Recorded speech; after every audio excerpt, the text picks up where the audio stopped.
नमस्कार, मैं जितेंद्र चतुर्वेदी। मोदी सरकार ने सुप्रीम कोर्ट में ऐसी कौन सी बात रख दी कि सब हक्का बक्का रह गए, और ख़ास तौर से अभियानी तो सन्न है।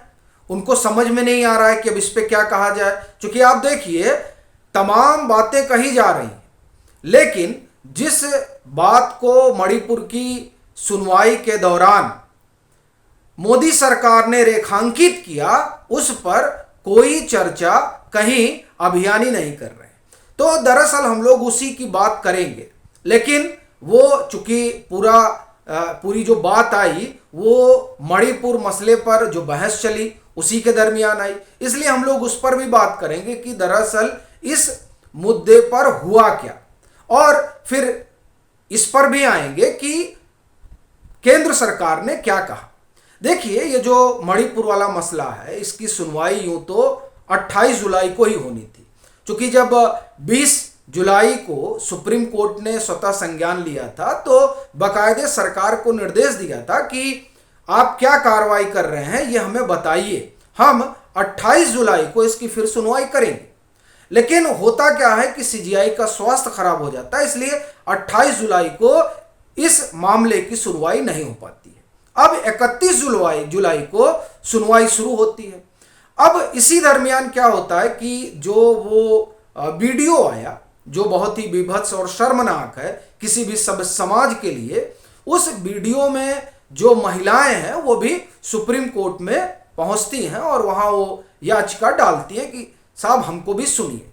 तो वो भी पहुंचते हैं। फिर इसके अलावा एक वकील साहब हैं, वो भी इसी मणिपुर मसले पर ही पीआईएल करते हैं, और इस तरीके से कई पीआईएल इसी मसले से जुड़ी हुई आती है और उस पर फिर सुनवाई शुरू होती है।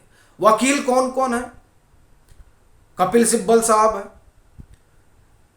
बृंदा ग्रोवर हैं, इंदिरा जयसिंह हैं, बड़े नाम। और फिर जो और मणिपुर वाले मसले को लेकर पहले जो पीआईएल वगैरह पड़ी थी, जैसे मणिपुर ट्रैवल फोरम की, वो भी, मतलब पूरा जो मणिपुर हिंसा से जुड़ा हुआ मसला रहा, वो आप कहें कि टोटालिटी में आज कोर्ट के सामने रखा गया और कोर्ट ने उसे सुना। हालांकि अभी सुनवाई पूरी नहीं हुई है। अभी 1 अगस्त को फिर इस मामले की सुनवाई 2 बजे से होगी। लेकिन जो बहस हुई वो बहस बड़ी तीखी हुई।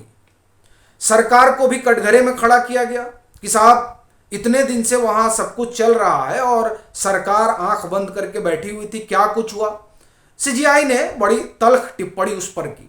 लेकिन जो बात केंद्र सरकार ने बंगाल के विषय में उठाई, जो बात केंद्र सरकार ने राजस्थान के विषय में वहां उठाई, दरअसल उस पर कोई बात नहीं हो रही है। हम लोग उस पर भी चर्चा करेंगे, पर एक बार ये भी देख लेते हैं कि और क्या बातें वहां निकलकर सामने आई।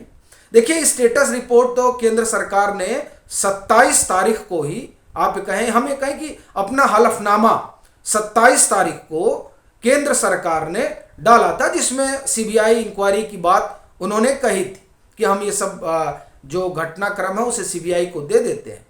और दूसरा, वो लोग चाहते हैं कि ये मामला जो है वो मणिपुर के बजाय कहीं और इस पर जो है सुनवाई वगैरह हो। इसे लेकर आपत्ति जाहिर की गई। कहा गया कि नहीं, पहली चीज तो ये मामला सीबीआई को नहीं दिया जाना चाहिए। यह हुआ कि कोई हाई पावर्ड कमेटी बने जो इस पूरे मामले की जांच पड़ताल करे, वो महिलाओं से अपना मिले, और इसमें खास तौर से ऐसे लोग शुमार हों जो लोग इन तमाम चीज़ों को ठीक से समझते हैं, और ख़ास तौर से उसमें महिलाएं हों। क्योंकि जिस तरह का मसला है उसमें महिलाओं से बातचीत करने में ही जो पीड़ित हैं, महिलाएं पीड़ित हैं, वो कंफर्ट महसूस करेंगी। तो ये बात भी वहाँ आई। फिर वहाँ यह भी सुझाव रखा गया कि एसआईटी बनाई जाए। इस तरह की तमाम बातें वहाँ रखी गई, और सीबीआई की जांच पड़ताल से परहेज का मसला वहाँ जो भी वकील बहस कर रहे थे, खासतौर से पीड़ित पक्ष की तरफ से, उन लोगों का तो यही अपना मानना था। हालांकि केंद्र सरकार ने भी इसमें कोई एतराज जाहिर नहीं किया। केंद्र सरकार ने कहा कि अगर सुप्रीम कोर्ट ये चाहता है कि उनकी मॉनिटरिंग में चीजें हो तो हमें कोई हर्ज नहीं है, और ये ठीक भी है। ये अगर आपको ख्याल हो तो पहले भी हमने ये चर्चा की थी कि 28 जुलाई का क्यों इंतजार कर रहे हैं प्रधानमंत्री। अब वो 28 जुलाई को तो नहीं हो पाया, लेकिन अपना सवाल यही था कि दरअसल केंद्र सरकार जो है वो देख रही है कि ये जो अभियान वगैरह चल रहा है, जिसमें तमाम अभियानी तमाम तरह की बात कर रहे हैं, उस पर जाने की बजाय ये इंतजार करना चाहिए कि सुप्रीम कोर्ट करने क्या जा रहा है। और जो एक मोटा खाका निकल कर आया, वैसे तो जो कुछ फाइनल होगा वो तो जब सुप्रीम कोर्ट का ऑर्डर आएगा तभी एक उसमें तस्वीर पूरी साफ हो सकती है। लेकिन जो संकेत है वो संकेत यही है कि कमेटी जो है वो सुप्रीम कोर्ट बनाने की दिशा में संकेत दे रहा है। तो आप देखिए कि कमेटी पहले भी पेगासस वाले मसले पर बनी, क्या हाल हुआ सबका। फिर अडानी वाले मसले पर कमेटी काम कर ही रही है। प्राइमा फेसी जो रिपोर्ट आई है, जिसे आप कहें कि प्राइमरी रिपोर्ट जो आई है, उसमें उस कमेटी ने अडानी के संदर्भ में कोई ऐसी टिप्पणी नहीं की है जिस तरह का अभियान हिंडनबर्ग रिपोर्ट आने के बाद चलाया जा रहा था। राफेल वाला मसला आप लोग देख ही चुके हैं। तो ये तो बड़ा ठीक रहेगा अगर सुप्रीम कोर्ट कोई इस तरह की कमेटी की तरफ बढ़ता, क्योंकि इससे वो जो एक आरोप लगाने वाला मसला है वो आरोप लगा नहीं पाएंगे।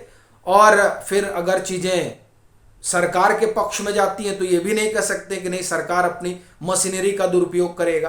तो मुझे लगता है या दुरुपयोग कर रहा है, मुझे लगता है इसलिए भी सरकार को कोई एतराज नहीं ही था और सरकार ने वहां कहा भी कि आप अगर चाहते हैं तो आप करिए। लेकिन इस सब के दरमियान जो बहस वहां चली, उस दरमियान मोदी सरकार ने एक जो मुद्दा उठाया, उस मुद्दे ने सबको अचंभित किया। अब वो देखिए, वो मुद्दा दरअसल इस पर आप देखें कि इस पर चर्चा नहीं हो रही है। सीजीआई ने जो सरकार को फटकार लगाई उसकी चर्चा हो रही है कि सरकार क्या कहां सो रही थी, 14 दिन तक उसने क्यों नहीं कुछ किया, कितने एफआईआर हो, और तमाम चीजों का उन्होंने मांगा भी कि आप सब लाकर हमको दीजिए। अब वो जब कल सुनवाई होगी तो और चीजें बाहर आएंगी, कल यानी 1 अगस्त को। लेकिन जो वहां मुद्दा उठाया गया और बड़ा महत्वपूर्ण मुद्दा है, उस पर आप देखिए कि कहीं कोई चर्चा नहीं की जा रही है। मुद्दा क्या था? एडवोकेट बांसुरी Swaraj, I am in an intervention application, वो उन्होंने एक इंटरवेंशन एप्लीकेशन डाला और कहा कि सर ये आइडेंटिकल मसला है। क्या है? बंगाल का जो मसला है उसको भी सुना जाना चाहिए इसी के साथ, क्योंकि मणिपुर पर जो बात हो रही है उसमें महिलाओं पर जो हिंसा हुई उस पर बात हो रही, तो इस मसले को भी क्लब किया जाना चाहिए, बंगाल वाले मसले को भी। सीजीआई ने कहा कि हम इसको बाद में सुनेंगे, पहले मणिपुर वाला मसला सुनते हैं। फिर आप देखिए कि सरकार ने क्या कहा। सरकार ने कहा कि a video came of a panchayat candidate who was, मतलब जो आपने देखा कि वेस्ट बंगाल में ये पंचायत चुनाव एक के दरमियान जो एक पंचायत की उम्मीदवार रही, उनको किस तरह से टहलाया गया, और वो दरअसल वीडियो उसी तरीके का है जैसा मणिपुर वाला मसला था। तो इसे वहां उन्होंने बाकायदे मेंशन किया। सीजीआई ने कहा कि इसमें कोई दो राय नहीं कि इस तरह की चीजें जो है हमारे समाज में घट रही है। और फिर जो आगे चीज हुई मैं उस पर भी आता हूं। तो उन्होंने कहा कि ये कोई मसला, ये बात ठीक है कि इस तरह की चीजें हो रही हैं।